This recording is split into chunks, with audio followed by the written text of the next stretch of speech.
तो exit poll का अनुमान सामने आ चुका है। नेता अपनी अपनी जीत का दावा कर रहे हैं। सियासी हलचल तेज है। मध्य प्रदेश के सीएम शिवराज सिंह चौहान ने पार्टी नेताओं की बैठक बुलाई है। बस 2.5 दिन बाकी हैं सत्ता के सेमीफाइनल का फैसला आने में। और बड़ा सवाल है कि 2018 के सेमीफाइनल का जो भी फैसला आएगा, क्या उसका असर 2019 के फाइनल में भी नजर आएगा? और क्या कुछ कहते हैं एग्जिट पोल, ये समझने की कोशिश हम कर रहे हैं। और इसका क्या कुछ मतलब होगा 2019 के सियासी घमासान के मद्देनजर, इसी पर आज चर्चा।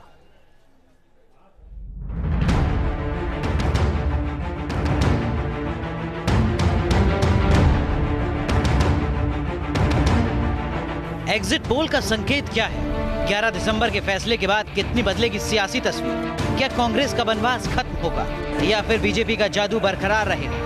न्यूज नेशन के एग्जिट पोल पर गौर करें तो मध्य प्रदेश में कांटे की टक्कर है। कौन जीतेगा कहना मुश्किल है। आंकड़ों में बीजेपी को मामूली बढ़त दिखती है। न्यूज नेशन एग्जिट पोल में एमपी में बीजेपी को 108 से 112 सीटें मिलने का अनुमान जताया गया है। वहीं कांग्रेस को 105 से 109 सीट मिलने का अनुमान है। अन्य को 11 से 15 सीटें मिल सकती हैं। छत्तीसगढ़ पर न्यूज नेशन के एग्जिट पोल पर गौर करें तो इसमें सत्ता पर पिछले 15 साल से काबिज रमन सिंह सरकार के संकट में आने का अनुमान है। एग्जिट पोल के मुताबिक छत्तीसगढ़ में बीजेपी को 38 से 42 सीटें मिल सकती हैं। वहीं कांग्रेस को 40 से 44 सीटें हासिल हो सकती हैं। राजस्थान पर न्यूज नेशन के एग्जिट पोल में भी बीजेपी के लिए बुरी खबर है। एग्जिट पोल में बीजेपी को 89 से 93 सीटें, वहीं कांग्रेस को 99 से 103 सीटें मिलने का अनुमान जताया गया है। लगभग सभी एग्जिट पोल में राजस्थान से वसुंधरा की विदाई की बात कही जा रही है। एग्जिट पोल के बाद अब सबको इंतजार 11 तारीख का है। 2018 के फैसले के बाद बड़ा सवाल है कि 2019 के फाइनल में इसका क्या असर होगा। T news nation. तो 2019 के फाइनल में क्या कुछ असर होगा 2018 के इस एग्जिट पोल का, ये समझने की कोशिश कर रहे हैं। खास मेहमान हमारे साथ जुड़ चुके हैं। रोहित चहल हैं, प्रवक्ता हैं भारतीय जनता पार्टी के। आलोक शर्मा साहब जुड़ चुके हैं, प्रवक्ता कांग्रेस पार्टी के, हमारे साथ जुड़ रहे हैं। डॉक्टर अजीज खान साहब, आप समाजवादी पार्टी के प्रवक्ता हैं। वरिष्ठ पत्रकार राजेश बादल जी हमारे साथ जुड़े हुए हैं और वरिष्ठ पत्रकार विनोद अग्निहोत्री जी भी। लेकिन पहला सवाल कांग्रेस के प्रवक्ता आलोक शर्मा से। आलोक शर्मा जी, 2018 के इन चुनावों के एग्जिट पोल को क्या कांग्रेस पार्टी सही मान रही है और क्या 2019 का सेमीफाइनल कांग्रेस पार्टी भी मान रही है इन एग्जिट पोल्स को?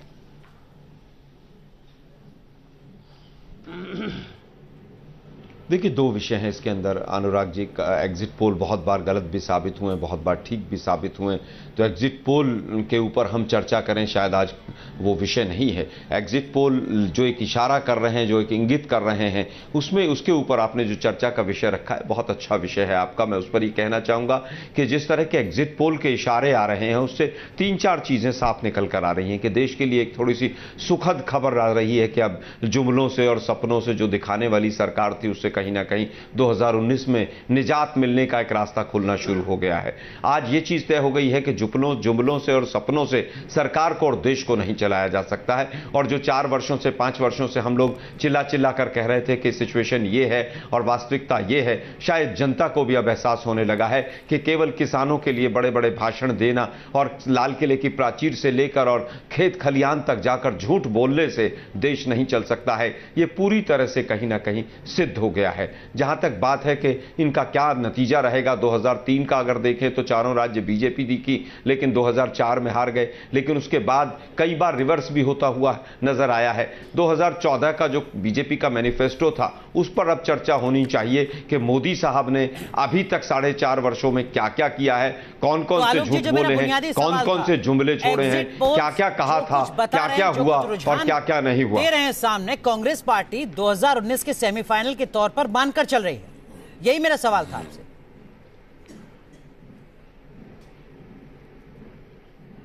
देखिए, मैं समझता हूं कि सेमीफाइनल फाइनल देश की जनता तय करती है। लेकिन इतना जरूर है कि जो इशारे आ रहे हैं, आज जो विधानसभा एमएलए की जो संख्या 2013 में बीजेपी की थी और जो 2018 में सामने तस्वीर मीडिया के माध्यम से और एग्जिट पोल के माध्यम से आ रही है, तो लगभग 160 एमएलए बीजेपी के एक झटके में उड़ रहे हैं। 2013 का माहौल दूसरा था। 2013 के बाद 2014 आया और 2014 के बाद पहली बार मोदी सरकार और मोदी जी की परीक्षा हुई, लिटमस टेस्ट हुआ, क्योंकि केवल गोवा और गुजरात ऐसे दो राज्य रहे, तीसरा पंजाब जहां पर बीजेपी की सिटिंग सरकार थी और उसका लिटमस टेस्ट हुआ। केवल गुजरात को बचा पाए, 2 हार गए, पंजाब और गोवा। अब 3 और है, मुझे लगता है तीनों में सुपड़ा साफ जो हो रहा बात है। यहां पर कांग्रेस के प्रवक्ता कह रहे हैं वो ये कह रहे हैं कि अच्छे दिन अब कांग्रेस के आ रहे हैं और एग्जिट पोल उसी की एक झलक भर है। 2019 के लिहाज से भी अच्छे दिन नजर आ रहे हैं कांग्रेस को।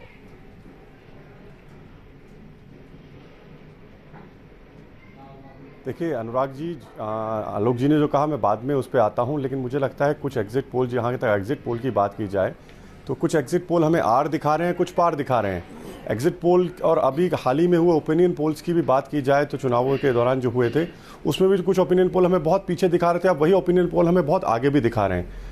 तो मुझे लगता है, मैं उसके ऊपर सवाल नहीं उठा रहा हूँ एग्जिट पोल्स के ऊपर, तो कई बार वो बहुत ठीक भी होते हैं और गलत भी कहीं ना कहीं साबित हुए हैं। आप कर्नाटक का चुनाव का देख लीजिए, दिल्ली चुनाव का देख लीजिए, तो ऐसे बहुत से चुनाव सामने आए हैं। तो मुझे लगता है आलोक जी की जहां तक बात है, आलोक जी और जो कांग्रेस की बात है, कांग्रेस जो है सिर्फ,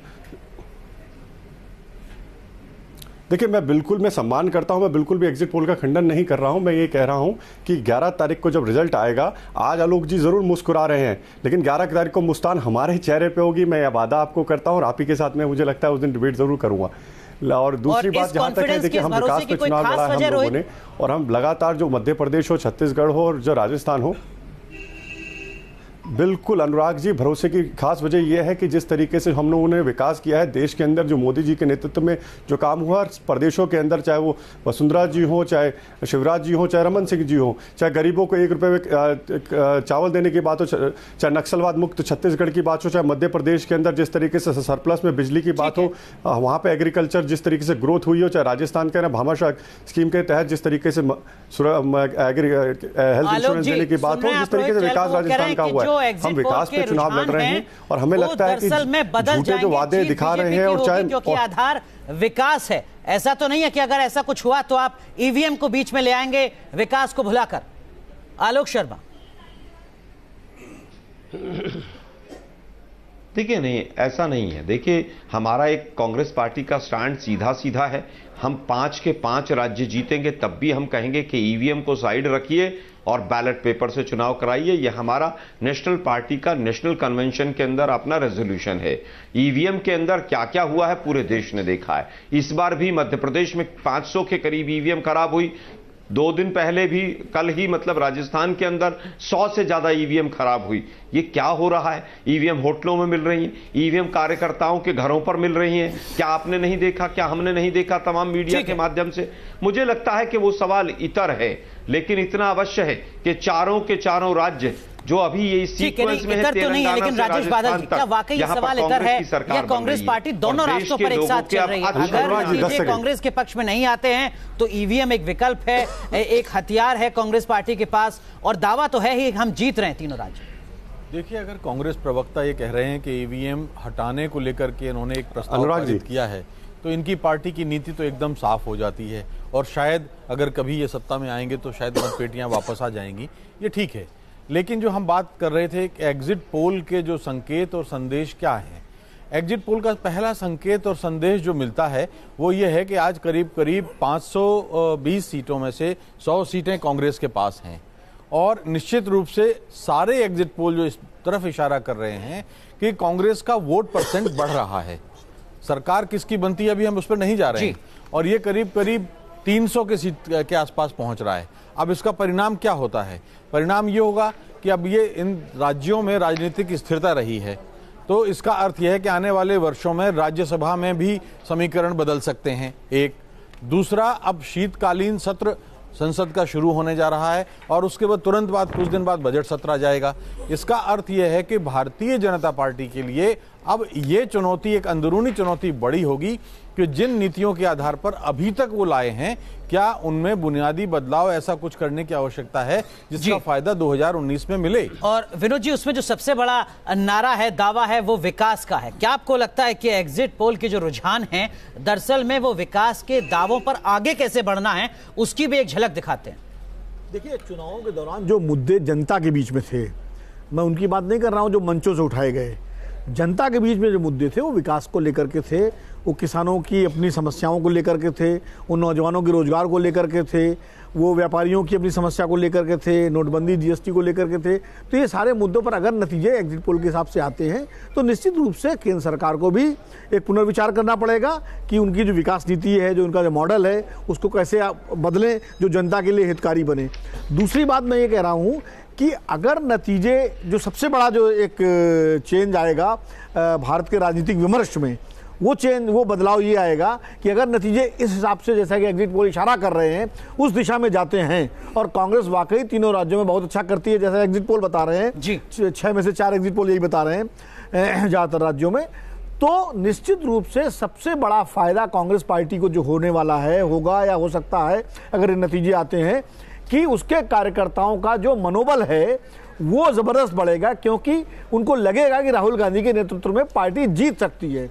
अभी तक गुजरात चुनाव में जीतते जीतते पार्टी हार गई, कर्नाटक में पार्टी, लेकिन सर क्या वो संदेश पंजाब से नहीं जाता है? क्या वो संदेश कर्नाटक से नहीं जाता है? देखिए, पंजाब से वो संदेश इसलिए नहीं जाता कि पंजाब में हम सब ने इस बात को माना कि वहाँ कैप्टन की जो है अमरिंदर सिंह की जो उपस्थिति थी उससे जीत हुई, ये एक तरह से माना गया, एक अवधारणा ये बनी। गुजरात में जरूर जिस तरह के नतीजे आए और भारतीय जनता पार्टी को जीतने के लिए इतनी मशक्कत करनी पड़ी और पाला छू करके पार्टी जीती, तो कहीं ना कहीं उसका श्रेय राहुल गांधी को और कांग्रेस पार्टी को मिला, और वहीं से ये कांग्रेस पार्टी का जो एक तरह से टर्निंग पॉइंट शुरू हुआ। और कर्नाटक में वो 80 सीटों पर आके अटक गए, लेकिन सरकार बनाने में कामयाब हो गए। तो चुनावी रणनीति, चुनाव के बाद की रणनीति लेकिन 2019 के लिहाज से राजेश जी, कल एक सवाल जो हमने पूछा था एग्जिट पोल के दौरान, और वो ये था कि किस नेता की चुनावी रैली का सबसे ज्यादा असर देखने को मिला। और आपको याद होगा, और हम लगातार दिखा भी रहे हैं कि राजस्थान में राहुल गांधी के मुकाबले अशोक गहलोत की लोकप्रियता ज्यादा नजर आई थी। मध्य प्रदेश में राहुल गांधी के मुकाबले ज्योतिरादित्य सिंधिया की जो लोकप्रियता है वो ज्यादा नजर आई थी। 2019 के लिहाज से क्या वाकई कांग्रेस को इन रुझानों से, एग्जिट पोल से कुछ लाभ मिलने जा रहा है? देखिए, चेहरे और रैली, ये दो को अगर हम देखें तो जो मैदानी स्तर पर हम लोग कई साल तक रिपोर्टिंग में रहे हैं और ये देखते रहे हैं कि जो रैलियां होती हैं, राजनीतिक रैलियां होती हैं, कई बार भीड़ को मैनेज किया जाता है। रैली की कामयाबी इस बात पर डिपेंड करती है कि अगर उस राज्य में सरकार है पार्टी की, तो वो सरकारी गाड़ियां लग जाती हैं, सरकारी टैक्सियां आ जाती हैं, डिपार्टमेंट लग जाते हैं, लोगों को किराए पर लाया जाता है। लेकिन सर, अगर लोकप्रियता अशोक गहलोत या ज्योतिरादित्य सिंधिया यानी राज्यों के जो चेहरे हैं उनकी ज्यादा है राष्ट्रीय नेतृत्व से, तो क्या वाकई कार्यकर्ताओं में मनोबल के स्तर पर कुछ स्थितियां बेहतर हो? उसी पर आ रहा हूं कि दूसरा क्या होता है कि कई बार जो मानसिकता होती है मतदाता की, वो एक बार चेहरे की का ग्राफ ऊपर और नीचे करती है। जैसे आप ये मत भूलिए कि जब इससे 2013 के चुनाव हुए थे राजस्थान में, तो अशोक गहलोत भी एक चेहरा थे, उन्होंने 5 वर्ष तक मुख्यमंत्री बने रहे थे। अगर वो इतने लोकप्रिय थे तो इतनी शर्मनाक पराजय क्यों हुई? और ये बात इस बार के चुनाव में कही जा रही है कि वसुंधरा राजे का व्यवहार, कार्यशैली और उनका जो बड़ा अक्खड़पन है वो उनके आड़े आ रहा है। ठीक है, तो इतनी चमत्कारिक विजय कैसे दिलाई? मैं आता हूं विनोद सर, हमारे साथ समाजवादी पार्टी के प्रवक्ता डॉक्टर अजीज खान जुड़े हुए हैं, कुछ कहना भी चाह रहे हैं अजीज खान। और खान साहब, एक चीज मैं आपसे और समझना चाहूंगा, क्या इन एग्जिट पोल्स के बाद समाजवादी पार्टी विचार करेगी कि एक मजबूत विपक्ष के प्लेटफॉर्म पर कांग्रेस पार्टी के साथ खड़ी हो? ऐसा ना हो जैसा कि मध्य प्रदेश में देखने को मिला। कहीं गलती का एहसास हो रहा है क्या एग्जिट पोल के बाद समाजवादी पार्टी को?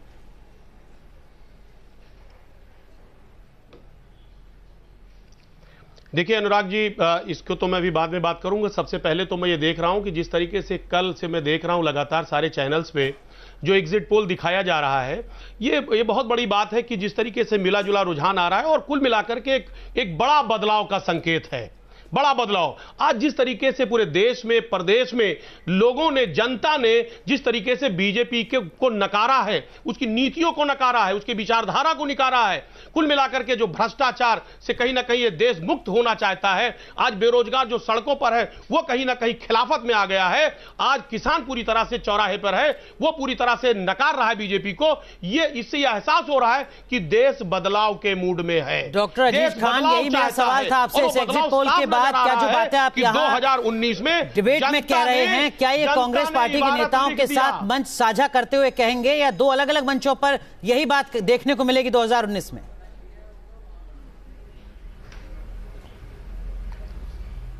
सर, मैं वही कहना चाह रहा हूं। देखिए, समाजवादी पार्टी का इन प्रदेशों में बहुत अहम रोल है, और एक बात और जान लीजिए, एक बड़ी भूमिका रहेगी, साथ ही साथ हमारा वहां पर वोट परसेंटेज बड़े लेवल पे बढ़ा है, इसमें कोई दो राय नहीं। और 2019 आने वाला 2019 उसमें समाजवादी पार्टी की बहुत अहम भूमिका होगी, इसमें कोई दो राय नहीं है। मैं मौके पे जो बताना चाहूंगा, जो इन राज्यों में चुनाव हुआ है, माननीय मोदी जी ने तमाम रैलियां की, माननीय अमित शाह जी ने तमाम रैलियां की, तमाम धन बल का इस्तेमाल हुआ, कैबिनेट मंत्री पूरे लग गए, उसके बावजूद भी आप ये देखिए आज का रिजल्ट क्या है, आज के हालात क्या है। और सुनिए, भगवान को भी इंसान की तरह बांटने की कोशिश की गई, जिस तरीके से कम्युनल चुनाव करने की कोशिश की, जनता ने उसे नकारा है, और ये इससे संकेत जा रहा है समाजवादी पार्टी के प्रवक्ता को आप सुन रहे हैं, चाह रही है, वो कह रहे हैं कि जो मुद्दे गैर जरूरी थे उन मुद्दों को भी चुनाव में लाया गया प्रचार के दौरान, लेकिन फायदा होता नजर नहीं आया। 2019 के लिहाज से कम मुद्दों की जो गंभीरता है वो देखने को मिलेगी क्या, रोहित? देखिए, सबसे पहले अनुराग जी, मैं उनको सुन रहा था और आपने बड़ी अच्छी बात की अनुराग जी, कि जो ईवीएम का जो कहे ना कि एंटीसिपेटरी प्रिपरेशन कांग्रेस ने शुरू कर दी, एंटीसिपेटरी बेल लगाने की तैयारी कांग्रेस ने पहले ही कर ली है। राहुल गांधी जी का ट्वीट देख लीजिए, वो ईवीएम के ऊपर ठीकरा फोड़ रहे हैं। एक चैनल उस पूरे ईवीएम को लेकर एक वो करता है और वो घंटी बजाता है पूरे कांग्रेस की कि उसकी सच्चाई दिखाता है, एक चीज़। दूसरी बात, जब बाई इलेक्शन होते हैं उसमें जीतते हैं तो ये ईवीएम ठीक हो जाती हैं, दिल्ली के अंदर जीतते हैं, पंजाब के अंदर तो ईवीएम ठीक रहती हैं, और बाकी पूरे देश में हारते हैं तो लोकतंत्र की हत्या होती है, ईवीएम खराब हो जाती है। तो मुझे लगता है अभी से इन्होंने एंटीसिपेटरी अपनी प्रिपरेशन और राहुल गांधी को बचाने की तैयारी अभी से शुरू कर दी है, एक बात। दूसरी बात, जो आपने प्रश्न किया कि जिस तरीके से राजस्थान और बाकी जगह, देखिए कांग्रेस ने, चाहे वो कमलनाथ जी मुसलमानों के वोट मांगते रहे, चाहे नक्सलवाद के वोट राज बब्बर जी कहें कि हमें नक्सली क्रांतिकारी हैं, चाहे सीपी जोशी जी कहें कि जिस तरीके से जातिगत कमेंट करें, या फिर जिस तरीके से भारत माता की जय रोककर और सोनिया माता की जय के नारे लगाएं।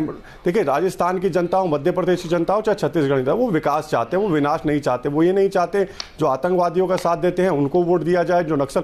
आज जरूर देश के अंदर, इन सबकी बातें सुन रहा था, जरूर देश के अंदर आज जरूर रोक लगी है नक्सलवाद पे, आतंकवाद पे, भ्रष्टाचार पे, और दिक्कत ये इन सबको हो रही है किस तरीके से इनका नाकाबंदी हुई है, इनके काले धन के चुनावी रैलियां खत्म हो चुकी है, वोटिंग हो चुकी है, एग्जिट पोल पर हम चर्चा कर रहे हैं, जो दावे आप कर रहे हैं उसके बाद हम लोग क्या वजह है कि एग्जिट पोल में उसकी झलक देखने को नहीं मिल रही, और क्या आप ईमानदारी से स्वीकारेंगे कि हाँ कुछ गड़बड़ है, कहीं कुछ कमी है, 2019 के लिहाज से उन चीजों को दुरुस्त किया जाएगा? अगर सब कुछ ठीक है तो फिर मध्य प्रदेश भी आपकी झोली में होता, छत्तीसगढ़ भी होता, और राजस्थान से भी आप बाहर ना जा रहे हो। आप ये देखेंगे कि जो हमारा कॉन्फिडेंस है वो, कहिए। देखिए, मैंने किस तरीके कहा कि मैं बिल्कुल भी आपके जो एग्जिट पोल्स हैं उनके ऊपर तो मैं सम्मान करता हूं, उनका सवाल नहीं उठा रहा, लेकिन मुझे लगता है कि हमारा कॉन्फिडेंस, हमारे कार्य, जो जनता है, जनता के बीच में जो हमने काम किया है, विकास किया है, चाहे वो राजस्थान के अंदर जिस तरीके से मैंने बताया, इनके दौरान कितनी 14 किलोमीटर सड़कें बनती थी, 27 किलोमीटर सड़कें बन रही हैं। 7 यूनिवर्सिटीज राजस्थान में पूरे 50 साल में हुई, आज वहां पर 7 यूनिवर्सिटीज हमने बनाई। इतना ही नहीं, देखिए भैरव सिंह शेखावत जी थे जब दोबारा रिपीट हुए 1985 के बाद से, तो राजस्थान के अंदर कांग्रेस कभी दोबारा आई नहीं है। 74 सीट से ज्यादा तो मध्य प्रदेश में 20 साल से कांग्रेस कभी आई नहीं है। बात कही आलोक शर्मा जी, है कि जनता विकास, बीजेपी के प्रवक्ता तो बता रहे हैं कि वो तो लगातार विधानसभा चुनाव विकास के मुद्दे पर लड़ रहे थे। लेकिन 10 सेकंड, देखिए राहुल गांधी जी जो है ना, वो कुंभकर्ण लिफ्ट योजना चलाने में लगे हैं, लेकिन जनता विकास चाहती है। ठीक है, आलोक शर्मा जी, सुना आपने बीजेपी के प्रवक्ता, वो कह रहे हैं कि हम तो साहब विकास के मुद्दे पर लगातार चुनाव लड़ रहे थे, 2019 का चुनाव भी विकास के मुद्दे पर ही लड़ेंगे। आप कहां से तुष्टीकरण की राजनीति को बीच में लाते रहे? क्या लोकसभा के चुनाव में कुछ सबक लिया जाएगा? आलोक जी। देखिए, मैं समझता हूं तुष्टीकरण कौन करता है और कौन हिंदू मुस्लिम करता है और कौन जातिवाद का कार्ड खेलता है, अब ये टीवी डिबेट्स का विषय नहीं रहा। ये देश की जनता बड़ी भली भांति समझ चुकी है। और मोदी जी का जो ये नकली हिंदुत्व का नारा है और नकली जो सबका साथ सबका विकास का नारा है, इसके ऊपर भी अब बहुत ज्यादा डिबेट की आवश्यकता नहीं रही है। हम बार बार जब कहते थे अब चुनाव खत्म हो गया इसलिए सब खत्म हो गया, विकास चढ़ गया है, कहीं दिखाई नहीं दे रहा है किसी को। अब जनता बताएगी, आप जनता बताएगी। मुझे केवल ये बता दीजिए भाई, विकास कहां है? मुझे आपने कहा कि कुंभकर्ण लिफ्ट योजना की तरह ऊपर जा रहा है सर, जो सेंट्रल गवर्नमेंट ने राजस्थान में बनाई हो, मध्य प्रदेश में बनाई हो, छत्तीसगढ़ में बनाई है। जरा मुझे तीनों आलू डाल के सोना निकल रहा है सर अमेठी के अंदर। हॉस्पिटल जिसमें 100 बेड हो, आप मुझे इतना बता दीजिए। तो आज हम समझने की कोशिश कर रहे हैं कि 2018 के 3 राज्यों के एग्जिट पोल के जो रुझान है उनका क्या कुछ मतलब है राष्ट्रीय राजनीति के लिहाज से, 2019 के लिहाज से। खास मेहमान हमारे साथ लगातार बने हुए हैं। भारतीय जनता पार्टी के प्रवक्ता रोहित चहल हैं, कांग्रेस पार्टी के प्रवक्ता आलोक शर्मा हैं, डॉक्टर अजीज खान समाजवादी पार्टी के प्रवक्ता हैं, वरिष्ठ पत्रकार विनोद अग्निहोत्री जी हमारे साथ बने हुए हैं और वरिष्ठ पत्रकार राजेश बादल जी। लेकिन रोहित चहल, सबसे पहले आपसे समझना चाहूंगा, कैराना में समझ में आया था कि जिन्ना नहीं चल रहा है, गन्ने पर ही बात करनी होगी। इस एग्जिट पोल के रुझान के बाद क्या बीजेपी ये समझ रही है कि अब अली, बजरंग बली, कांग्रेस की मां, भारत मां, इस तरीके के मुद्दों से थोड़ा ऊपर उठना होगा, कुछ और चीजों पर सामने आना होगा?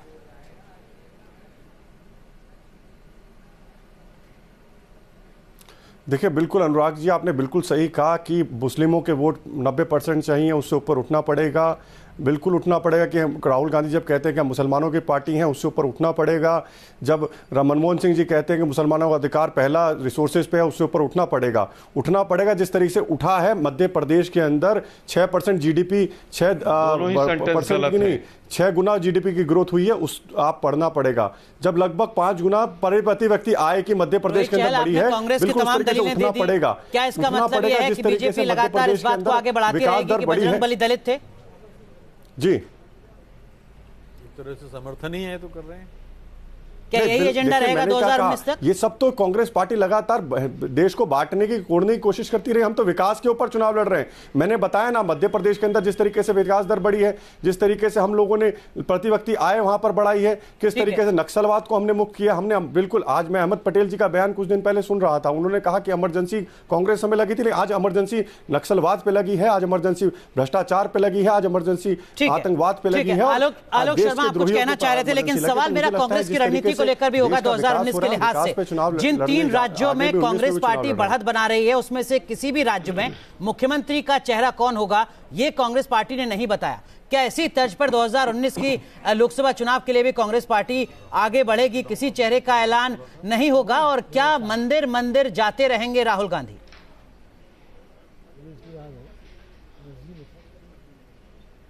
देखिए, 4-5 प्रश्न आपने अनुराग जी क्लब अप किए हैं। मंदिर जाना, मस्जिद जाना किसी का भी अपना निजी मामला है। मोदी जी मस्जिद में जा सकते हैं सऊदी अरबिया में, लेकिन वो अयोध्या मंदिर नहीं जा सकते हैं 4.5 वर्षों में, लेकिन आज का वो विषय नहीं है। जहां तक विषय दूसरा आपने लिया कि चेहरा कौन होगा कौन नहीं होगा, ये समय तय करेगा कि कौन चेहरा होगा। कांग्रेस पार्टी अच्छा परफॉर्म करती है।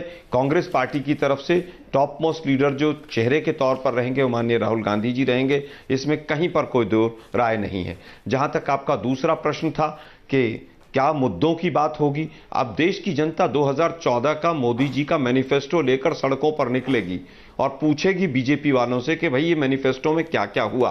मुरली मनोहर जोशी जी मैनिफेस्टो कमेटी के चेयरमैन थे, वो कह रहे हैं कि कुछ नहीं हुआ मैनिफेस्टो में, आज जवाब देना होगा। मोदी जी अब अभी तक शमशान, कब्रिस्तान, ईद, दिवाली, सांप सपेलों का देश, 50 करोड़ की गर्लफ्रेंड, लफाजी, जिस तरह के भरे शब्दों का इस्तेमाल मोदी साहब ने किया, ये दुर्भाग्यपूर्ण है। अब इनको उत्तर देना होगा भाई, 1.5 गुना क्या जाति और कौन माता और कौन पिता, इस तरीके की बातें तो कांग्रेस के नेता भी कर रहे थे। जवाब तो आपको भी देना होगा। देखिए, जहां तक माता की बात है, मैं इसको बहुत बिल्कुल क्लैरिफाई करना चाहूंगा। राज बब्बर जी का जो बयान आया रुपए के लिए, उन्होंने कहा पूजनीय माता जी की आयु से आगे चला गया है, यही शब्द थे। मैं समझता हूं आयु से तुलना मोदी जी ने ही शुरू की थी रुपए की। भाइयों बहनों मित्रों, रुपया आईसीयू में चला गया है, अपनी करेंसी को आईसीयू में भेजने वाले वो पहले प्रधानमंत्री उम्मीदवार रहे होंगे कि जिस तरह से उन्होंने अपनी ही करेंसी को आईसीयू में भेजा।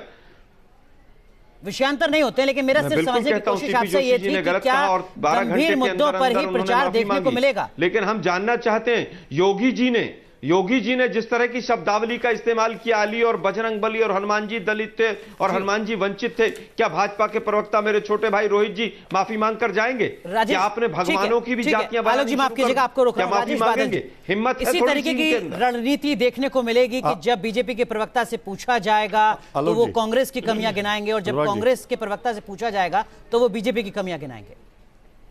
देखिए, अनुराग जी मुझे सिर्फ 10 सेकंड दे दीजिए। हमारे जो राजनीतिक दलों के प्रवक्ता हैं ये, और दोनों पार्टियों को इस बात को पता नहीं क्यों समझ में नहीं आ रहा है कि वो 2018 के हिंदुस्तान में जी रहे हैं, और जहां मतदाता, जब ये लोग ऐसी भाषा बोलते हैं तो उनके दिलों में, मतदाताओं के दिलों में इनकी स्थिति एक जोकर से ज्यादा नहीं होती।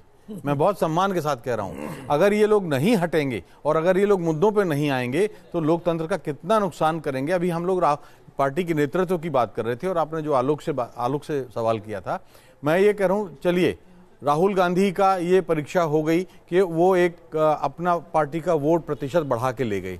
3 बार से वो प्रदेश संसद के लिए चुने जा रहे हैं। इससे पहले वो यूथ कांग्रेस के और NSUI के अध्यक्ष रहे हैं, अब इंचार्ज रहे, प्रभारी रहे हैं। तो अब लोकसभा चुनाव में उनके लिए अब उनकी स्लेट कोरी नहीं है। जो कांग्रेस का परसेंटेज बढ़ा है और कांग्रेस का परसेंटेज जो दिखाया जा रहा है, ये बढ़ने के बाद जब लोकसभा चुनाव का जो प्लेटफॉर्म मिलेगा उनको, वो शायद उन्हें उसके ऊपर ले जाना होगा। तो इस तरह के भाषणों से, इस तरह के मुद्दों से, इस तरह की गंदी शब्दावली से, अरे जो दुनिया का की जाति तय करता है उसकी जाति तय करने का अधिकार आपने कैसे ले लिया भाई? बचना होगा कम से कम 2018 से, ये सबक लें पॉलिटिकल पार्टीज तो बेहतर है, ऐसा राजेश जी को लगता है। लेकिन डॉक्टर अजीज खान, जो सवाल मैंने सबसे पहले आपसे पूछा था शुरुआत में और आपने कहा कि इसका जवाब मैं बाद में दूंगा, कांग्रेस अगर बेहतर कर रही है एग्जिट पोल से, तो क्या समाजवादी पार्टी 2019 के लिए कांग्रेस के साथ नजर आएगी? क्या ये सबक ले रहे हैं आप इस एग्जिट पोल से? सीधा जवाब।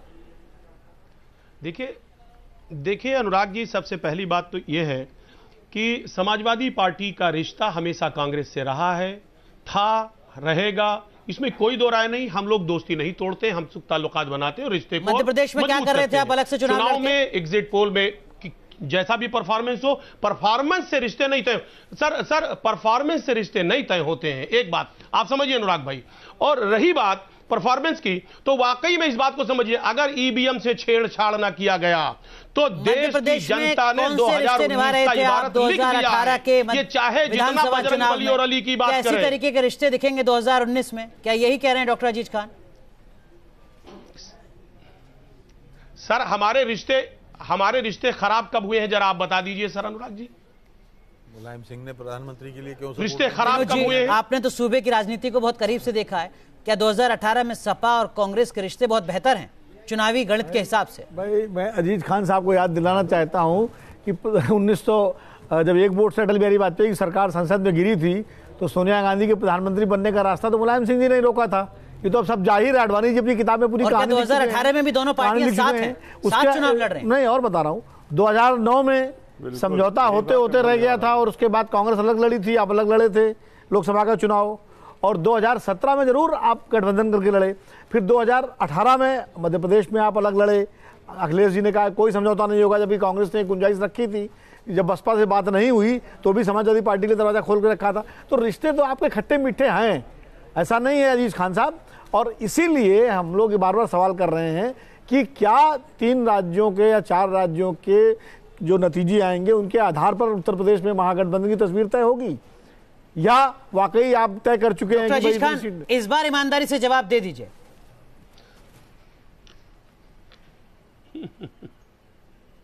सर सच्चाई यही है कि हमारा गठबंधन हो चुका है, गठबंधन की पूरी नींव पड़ चुकी है और हम सारे लोग गठबंधन के एक पार्ट हैं। ये जो विधानसभा का चुनाव था, ये क्षेत्रीय स्तर पर चुनाव था, इस चुनाव को इस गठबंधन से कतई जोड़ा ना जाए। जी ठीक है, आपने अपनी बात कही। रोहित चहल, जो और एक बात और जानिए, यही गठबंधन यहाँ देश की जनता चाह रही है। आने वाले दिनों में क्या और बढ़ी है, तब जबकि सपा जैसी बड़ी ताकत भी कांग्रेस के साथ घोषित तौर पर खड़ी होगी। इस देश की जनता गठबंधन चाह रही है। पोल के रुझान बीजेपी की मुश्किलें 2019 में क्या और बढ़ाने वाले हैं? रोहित जी, विकास पूरी तरह से रुक गया है, उसके खिलाफ में गठबंधन जरूरी है। देखिए, मुझे लगता है कि जो ये मुंगेरी लाल के जो हसीन सपने समाजवादी के जो मेरे साथी यहाँ बैठे हैं और जो कांग्रेस के आलोक जी यहाँ हैं, वो सपने देखते रहे, सपने देखने प्रतिबंध नहीं है, एक बात। दूसरी बात, आलोक जी को मैं बड़े धैर्य से सुन रहा था। आलोक जी ने कहा कि किस तरीके से राम जी के अस्तित्व पे 2007 के अंदर किसने कोर्ट में हलफनामा दे के प्रश्न उठाया? कांग्रेस पार्टी ने। कौन कहता है हिंदू आतंकवादी है? कांग्रेस पार्टी। कौन कहता है भगवा आतंकवाद? कांग्रेस। कौन कहता है हिंदू पाकिस्तान? कांग्रेस। कौन शिवलिंग पे चप्पल मारने की बात करता है? शशि थरूर। को भी आप डिरेल करना चाहते हैं। अनुराग जी कहाँ, मतलब बीजेपी वालों की आदत हो गई, सवाल कुछ भी पूछो हिंदू मुसलमान पे उत्तर देना शुरू कर देंगे। आपको बोल दुर्भाग्यपूर्ण है। मैं रोहित जी से ऐसी उम्मीद नहीं करता हूँ। आलोक जी, गलत बात है ये। देखिए, हमारे मुद्दे पर बात कीजिए, आप मुद्दे पर बात ही नहीं कर रहे। हमारे तो नेता समझ रही है, आपके पास ना नेता है ना नीति। जुमलों से देश नहीं चलेगा। की बात हो रही है, भाइयों बहनों मित्रों, क्या क्या बात कर रहा हूँ, आपसे बात कर रहा हूँ। सवाल कोई है तो सवाल पर उत्तर दीजिए। मैंने सच बोला तो खोखले भाषणों से देश नहीं चलेगा जी। सॉरी आलोक जी, नहीं, आप डिबेट में भी हिंदू मुसलमान के अलावा कोई बात नहीं कर सकते। 4.5 साल अगर आपने काम किया तो उसकी बात कीजिए। अब 57 रुपए पे डॉलर छोड़ा तो 75 पे क्यों पहुंच गया, जरा बताइए। इस तरीके से विकास 54 महीनों में से 52 महीने एक्सपोर्ट नेगेटिव रहा, उसके ऊपर उत्तर दीजिए। मेक इन इंडिया वो बात कर रहे हैं, क्या कहते हैं राहुल गांधी जी, देश की जनता, आप गांधी फैमिली पे चले जाएंगे, उस पे चले जाएंगे, एक बार बता दीजिए क्या पे चले जाएंगे, मुद्दों की बात नहीं करेंगे। रायबरेली और अमेठी क्या बना है? दुर्भाग्यपूर्ण, देश के लिए दुर्भाग्यपूर्ण। क्यों ब्रेक करना शुरू कर दिया और जम्मू कश्मीर में सरकार छोड़कर भगोड़े हो गए।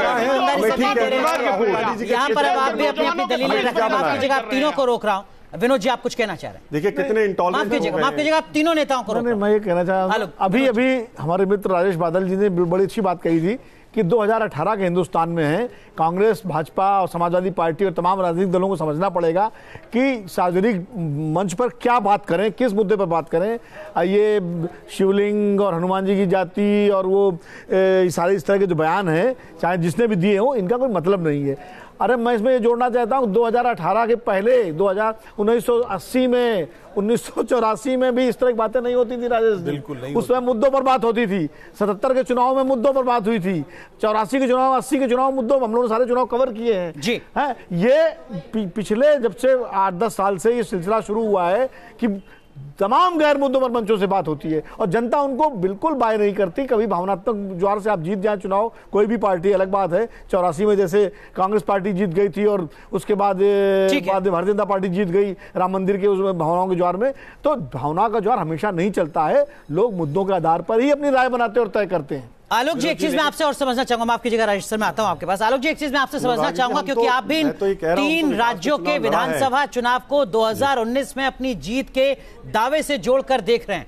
4120 विधानसभा सीट हैं इस पूरे देश में, और जिन राज्यों का हम जिक्र कर रहे हैं वहां पर 520 कुल विधानसभा सीट हैं, जिसमें बीजेपी कड़ी टक्कर दे रही है आपके साथ। ऐसा नहीं है कि वो बहुत पीछे है। क्या वाकई इन आंकड़ों के बाद भी आपको लगता है कि आप 2019 में जीत की तरफ आगे बढ़ रहे हैं? 4120 के मुकाबले 520 विधानसभा सीटों में। देखिए, मैं समझता, अनुराग जी, मैं बिल्कुल समझता हूं कि अभी जो 2019 की लड़ाई है वो केवल इन एग्जिट पोल के नतीजे या 11 तारीख को सरकार बनने से तय नहीं होगा। मैंने शुरू में ही कहा आपको, अभी भी कांग्रेस पार्टी को और मेहनत करनी होगी। तमाम विपक्षी दलों को एक प्लेटफॉर्म पर साथ लाना होगा। तमाम जो राष्ट्रीय मुद्दे हैं, समाज से जुड़े हुए, देश से जुड़े हुए, अर्थतंत्र से जुड़े हुए, उनको देश की जनता के बीच में ले जाना होगा। तभी जाकर हम सफलता पा सकते हैं, क्योंकि जिस से हमारी टक्कर है, जिन लोगों से राजनीतिक प्रतिद्वंद्विता है, वो लोग झूठ के मास्टर हैं। वो बीजेपी का जो डर्टी ट्रिक्स डिपार्टमेंट है वो क्या क्या चलाएगा अभी अगले महीनों में, वो पूरा देश जानता है। तो हमें पूरी टक्कर देनी होगी, जनता को सच सामने रखना होगा, इनके झूठ का पर्दाफाश करना होगा, किसानों के और तमाम जो लोग हैं उनको उनके मुद्दों तक जोड़ना होगा। डॉक्टर अजीज खान, माफ कीजिएगा आलोक जी, आपको रोक रहा हूं। डॉक्टर अजीज खान, आपने कहा कि देखिए साहब, 3 राज्यों में तो ये झलक देखने को मिल रही है, आगे और ज्यादा बुरी स्थिति होनी है बीजेपी की। लेकिन 2003 और 2008 के मैं आंकड़े आपके साथ साझा करूंगा। 2003 2003 में कुल 7 विधानसभा चुनाव हुए थे, जहां पर 5 में कांग्रेस हारी थी, लेकिन 2004 में सत्ता में वापसी हुई थी, सत्ता में जीती थी कांग्रेस 2004 में। 2008 में इस देश में कुल 10 विधानसभा चुनाव हुए थे, जिसमें से 6 में कांग्रेस पार्टी हारी थी, लेकिन 2009 के लोकसभा चुनाव में जीत मिली थी। विधानसभा चुनाव के जो नतीजे हैं, किस आधार पर आपको लगता है कि उसी की झलक लोकसभा चुनाव के नतीजों में भी दिखने जा रही है 2019 में? डॉक्टर अजीज खान।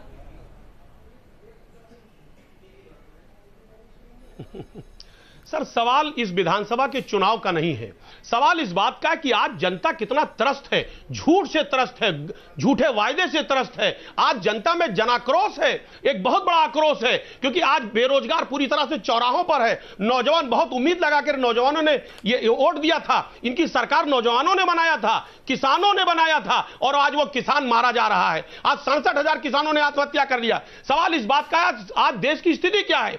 देश की स्थिति देखिए, तब के हालात दूसरे रहे होंगे। आज बीजेपी ने हर शख्स को धोखा दिया है, एक एक लोग को धोखा दिया है, इसलिए अब इनका कोई दंड-फंद नहीं चलेगा। धोखा नहीं दे रहे, साथ में चाहे जितना कम्युनल करें, चाहे जितना हिंदू मुसलमान करें, कांग्रेस के साथ रहेंगे ना, धोखा तो नहीं देंगे। चाह रहा है, देश में बदलाव चाह रहा है। सर ठीक है, रोहित चहल आप कुछ कहना चाह रहे हैं? माफ कीजिएगा, मैं लौटूंगा आपके पास, लेकिन एक सवाल राजेश बादल जी आपसे लेना चाहूंगा। जब हम इसको सेमीफाइनल के तौर पर देखते हैं, इन 3 राज्यों के एग्जिट पोल को या नतीजों को, सर क्या कुछ मतलब है?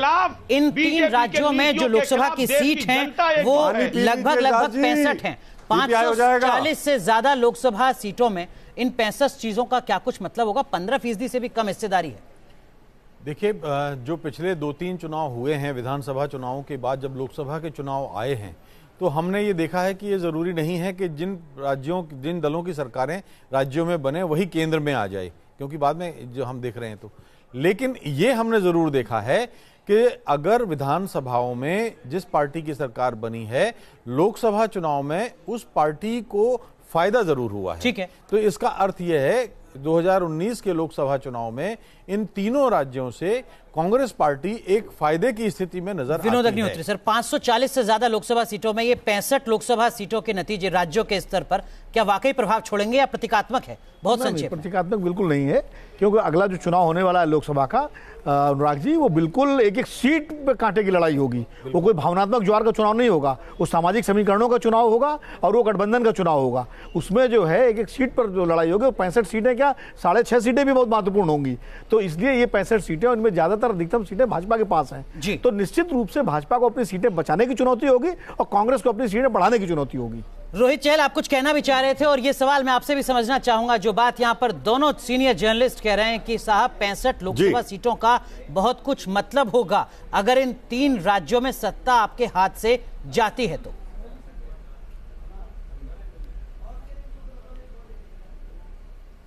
देखिए अनुराग जी, बिल्कुल जो अगला मुझे लगता है चुनाव 2019 का होगा, वो विकास पे होगा। 2 करोड़ जो शौचालय बनाकर दिए हैं, पूरे माताओं बहनों को सम्मान देने का काम मोदी जी ने किया है। जिस तरीके से माँ के आंसू पहुंचकर उनके जो धुआं जाता था, 6 करोड़ जो सब्सिडी सिलेंडर देने का काम किया है, उसके ऊपर होगा। 1 करोड़ प्रधानमंत्री आवास योजना के तहत दिए गए हैं मोदी जी के द्वारा, उसके ऊपर होगा।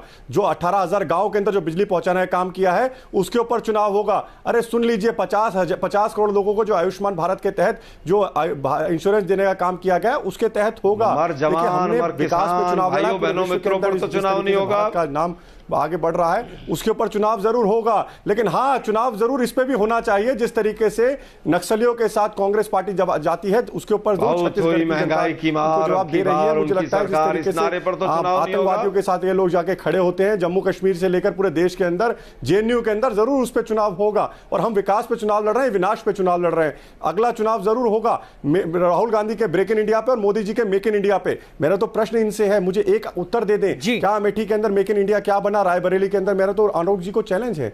ठीक है आलोक जी, बहुत संक्षेप में अगर आप जवाब दे सके, विकास के मुद्दे पर जब बीजेपी सवाल करेगी तो क्या कांग्रेस को मुश्किल होगा जवाब देना? 2019 में राहुल गांधी के सपने दिखा रहे हैं, लिफ्ट योजना, कुंभकर्ण लिफ्ट योजना चला रहे हैं। देखिए मैं समझता हूं कि कांग्रेस पार्टी के समय पे जो इंडस्ट्रियल ग्रोथ रेट थी और आज की जो इंडस्ट्रियल ग्रोथ रेट है, उसी को कंपेयर कर लीजिए, रोहित जी को उत्तर मिल जाएगा। हम बार बार पूछ रहे हैं भाई आपने क्या किया, आप नहीं बताते हैं। मुझे पूरे हिंदुस्तान में एक मेक इन उद्योग इंडिया, बता दीजिए जो मेक इन मोदी जी अमेठी, की रायबरेली केंद्र बता सरकार दीजिए। ने मैंने लगाया आपको हो इस डिबेट और पर मैंने 500 आदमी अनुराग काम जी से करते पूरे हो। चैलेंज दिया। मैं अपने शब्द कुछ को नहीं है, यहीं लेकिन पर सपना मेक इन, अरे भाई मुझे केवल ये चित्रकूट, बताइए, मेक इन सपना और रायबरेली में मेक तो इन फूड जबलपुर पार्क जरूर भी बना, दिखा रहे हैं युवाओं रायबरेली को। में तमाम चीजें हुई और पूरे देश में तमाम चीजें हुई। भाखड़ा नांगल बांध सर, से, आप तो- भाखड़ा अब आपके नांगल पास तो बांध कुछ से है नहीं लेकर अमेठी हैवी के लिए, राहुल इंडस्ट्री गांधी से के लिए बोलने के, लेकर राहुल गांधी मारुति झूठ बोल रहे हैं, प्लांट से देश की लेकर जनता को, टोयोटा प्लांट जो युवाओं को तक गुमराह सब कुछ करने का कांग्रेस काम ने कर रहे हैं। किया मुझे बता है। दीजिए मुझे अमेठी में केवल क्या एक बना बात बता दीजिए, मोदी अमेठी जी में का क्या कोई एक बना है? उद्योग बताइए, आलू की फैक्ट्री जो एक लगाकर उद्योग आलू की बताइए जो फैक्ट्री मोदी जी लगा की रहे हैं, बताइए, केंद्र आलू की सरकार क्या के है किसी भी फैक्ट्री? मंत्रालय ने और लगाया सोना निकाल रहे हो और हैं, उसमें वो 500 दिखा रहे हैं आदमी सपना। काम करते हो। आलू की अरे फैक्ट्री मैं और आपको तमाम जो बयान है पूरा मैं देश आपको एक जानता है बात कि बता रहा झूठे हूं बयान है, कि देखिए, वो कट एंड विनाश की पेस्ट राजनीति बयान है, नहीं पूरा चलेगी, देश देश जानता को बांटने से है। काम आप नहीं लोग अभी चलेगा। तक वहीं पर जब कोई उलझे हुए मुद्दा नहीं, हैं और आप देश विकास बहुत से आगे प्रश्न निकल कीजिए, हम चुका आपको जवाब है। देंगे। देश पूछ रहा है आप क्या रोजगार, करते हैं? युवा पूछ रहे हैं कि आप 2 दोनों करोड़ को रोजगारों का क्या हुआ? कीजिएगा, आप दोनों को अरे भाई, रोक रहा हूं, लेकिन जॉब इंडेक्स पिछले 20 साल में क्या इसी तरीके से मुद्दों से उलझता हुआ जॉब दिखेगा गायब है 2019 का चुनाव भी, या कुछ स्थितियां साफ होंगी 2018 के रुझान से? बहुत आज आपका एक ही मिशन है, बस मोदी रोको। मोदी जी कह रहे हैं भ्रष्टाचार रोको, आप शब्दों कह रहे पर हैं उलझ मोदी जी रोको। करके और मुद्दे और विषय मुद्दों की से भाग गहराई जाते तक भागने की कोशिश करते हैं। अगर आप ये शब्दों की बात करेंगे तो फिर हमें यह भी देखना होगा कि अंतर्राष्ट्रीय मंचों पर भारत की आबादी 600 करोड़ भी बताई गई है। मतदाताओं ठीक है, की तो देखना होगा मतदाताओं कि की ये जो रुझान है एग्जिट पोल के किस तरीके से नतीजों में तब्दील होते हैं, और जो भी कुछ नतीजा आता है 11 दिसंबर को, उसके बाद पॉलिटिकल पार्टीज रणनीति में किस तरीके का बदलाव करती है। बहुत बहुत शुक्रिया आप सभी मेहमानों का जुड़ने के लिए। रुक रहे हैं कुछ देर के लिए, लेकिन आप बने रहिए न्यूज नेशन के साथ, क्योंकि खबरों का सिलसिला यहां कभी नहीं थमता।